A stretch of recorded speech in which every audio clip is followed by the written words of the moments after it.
Hi friends, அஸ்ஸலாமு அலைக்கும்.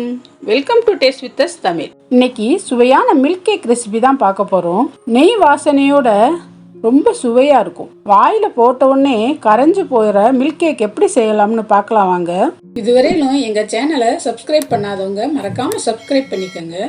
ஒரு கடாயில் அரை கப் நெய் சேர்த்து அதில் அரை கப் பால், 2 கப் மில்க் பவுடர் சேர்த்து எல்லாம் ஒன்றா கலந்து வர வரை கிளறி விடணும். 1 கப் பொடிச்ச சர்க்கரை சேர்த்து சர்க்கரை நல்லா கரைஞ்சி வர வரை கிளறி விடணும். பால் பவுடர் கலவை நல்லா தளர்ந்து வரும், கைவிடாமல் கிளறணும். அரை டீஸ்பூன் ஏலக்காய் தூள் சேர்த்து நல்லா கலந்து விட்டு கலவை கெட்டியான உடனே நெய் தடவின ஒரு ட்ரேயில் மாற்றி மேலே கொஞ்சம் நட்ஸ் தூவிக்கணும். சூடு ஆறினதும் ஃப்ரிட்ஜில் 2 மணி நேரம் வச்சு எடுத்து துண்டு போட்டு பரிமாறினா சுவையான மில்க் கேக் ரெடி. இந்த ரெசிபியை கண்டிப்பாக ட்ரை பண்ணி பாருங்க. வீடியோ பிடிச்சிருந்தா லைக் பண்ணுங்க, ஷேர் பண்ணுங்க, கமெண்ட் பண்ணுங்க. டேஸ்ட் வித் அஸ் தமிழை சப்ஸ்கிரைப் பண்ணிக்கோங்க. தேங்க்யூ.